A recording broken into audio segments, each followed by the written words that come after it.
एया कहବାକୁ ଚାହୁଁଛି ମୋ ସ୍ୱାମୀ ପର ସ୍ତ୍ରୀ ସହିତ ଚୋରା ବିରତି କରୁଛ କାହିଁକି ଚୁପ୍ ରହିବି କଣ ପାଇଁ ଚୁପ୍ ରହିବି କହିବି ତମେ ଟିକି ନାମା ପ୍ରେମରେ ତୁମ ପୁରାପୁରି ପାଗଳ ହେଇଯାଇଛ ତାକୁ ମିଠା ମିଠା କଥା ତାକୁ ତମକୁ କିଣି ନେଇଛି ତମେ ତାକୁ ପ୍ରେମରେ ପୁରାପୁରି ଭାସି ଯାଇଛ ପାଗଳ ହେଇଯାଇଛ ତମେ ପାଗଳ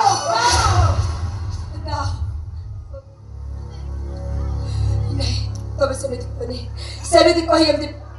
କଣ କହିବିନି କାହିଁକି କହିବିନି ଥରେ ନୁହଁ ନିଜ ଆଖିରେ ଦେଖି ସାରିବା ପରେ ମୁଁ କଣ ଆକୁ ଅବିଶ୍ୱାସ କରିବି କଣ ଅବିଶ୍ୱାସ କରିବି ଥରେ ନୁହଁ ହଜାର ଥର କହିବି ତମେ ତମେ ଟିକି ନାମା ପ୍ରେମରେ ପୁରାପୁରି ପାଗଳ ହେଇଯାଇଛ ତମେ ଚୁପ୍ କର କହୁଛି ଚୁପ୍ କର ଏମିତି କଥା କହିବାକୁ ତୋତେ ଲାଜ ଲାଗୁନି କାହିଁକି ଲାଜ ଲାଗିବ କଣ ପାଇଁ ଲାଜ ଲାଗିବ ଆରେ ତମ ରୂପଟା ଏମିତି ଭାବରେ ପରିବର୍ତ୍ତନ ହେଇଯିବ ବୋଲି ମୁଁ କେବେ ବି ଭାବିନଥିଲି କେବେ ବି ବିଶ୍ୱାସ କରୁନଥିଲି ଆଜି ତମେ ଯେତେବେଳେ ପରିବର୍ତ୍ତନ ହେଇଯାଇଛ ତାହେଲେ ତମ ରାସ୍ତା ତମର ମୋ ରାସ୍ତା ବି ମୋର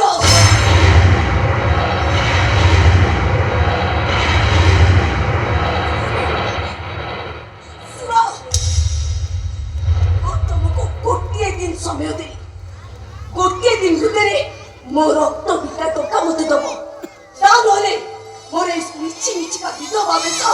ସତ ସତିକା ବିଧବା ବେଶରେ ପରିଣତ ହୋଇଛି ଆଉ ତମେ ବି ମୋ ପାଇଁ ମରି ଯାଇଛ କଣ ହେଇଛି ଘର ଭିତରେ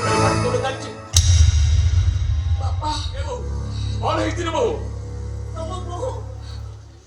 ସ୍ୱାମୀ ନଥାଇ ବି ମା ହବାକୁ ଚାହୁଁଛନ୍ତି ଝିଅଟା କଣ ଏମିତି ସେମିତି କହିଯାଉଛି ସେ ଯାହା କହୁଛନ୍ତି ସତ କହୁଛନ୍ତି ବାପା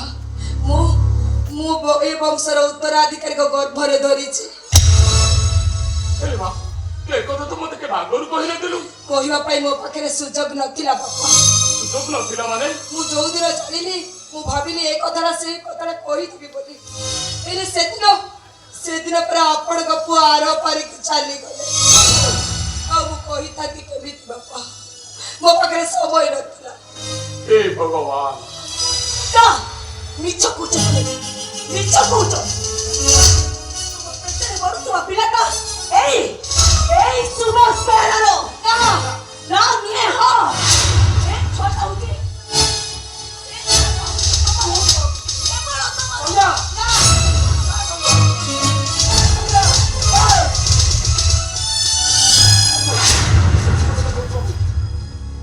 ବିଶ୍ୱାସ କର ବାବୁ ସେ ମିଛ କହୁଛି ମିଛ କାହାକୁ ବିଶ୍ୱାସ କରିବି ସେ ମିଛ କହୁଛି ଆରେ ଯୋଉ ସ୍ତ୍ରୀ ସ୍ୱାମୀକୁ ଜେଲକୁ ନ ପଠେଇବା ପାଇଁ ହସି ହସି ନିଜ ହାତରୁ ଶଙ୍ଖା କରିଦିଏ ହସି ହସି ନିଜ ମଥାରୁ ସିନ୍ଦୁର ପୋଛି ଦିଏ ଆଉ ହସି ହସି ଧଳା ଶାଢୀ ପିନ୍ଧି ନିଜକୁ ବିଧବା ବେଶରେ ସଜେଇ ଦିଏ ସେଇଟା ସ୍ୱାମୀ ନାଁରେ ମିଛ କହିବ ଆରେ ମୁଁ ନୁହଁ ପୃଥିବୀର କୌଣସି ଲୋକ ବି ମଧ୍ୟ ଏ କଥାକୁ କେବେ ବିଶ୍ୱାସ କରିବେନି ଆପଣ ମତେ ବିଶ୍ୱାସ କରନ୍ତୁ ବାପା ମୁଁ ସତ କହୁଛି ଏ ଛୁଆଟା ଆପଣଙ୍କ ପୁଅଙ୍କର ମତେ ବାପ ବୋଲି ଡାକନା ଆରେ ତୁମ ପୁଅଟା ମରିଯିବ ପରେ ତ ଯଦି ବାହା ହେବାର ଇଚ୍ଛା ଥିଲା ତାହେଲେ ତୁ ମତେ କହିଥାନ୍ତ ମୁଁ ତୋ ପାଇଁ ଗୋଟେ ଭଲ ବରପାତ୍ର ଯୋଗାଡ଼ କରି ବାହା ଦେଇଥାନ୍ତି ଶେଷରେ ତୁ ଗୋଟେ ପର ପିଲାକୁ ପେଟରେ ଧରିଛୁ ବିଶ୍ୱାସ କରନ୍ତୁ ବାପା ଆପଣ ମତେ ଭୁଲ ବୁଝନ୍ତୁନି ମୁଁ ତୋତେ ବିଶ୍ୱାସ କରିବି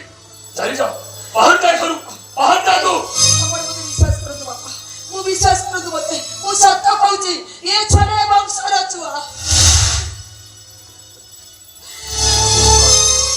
ବିଶ୍ୱାସ କରିବ ଏ ଅସ୍ତ୍ର ସ୍ଥାୟୀ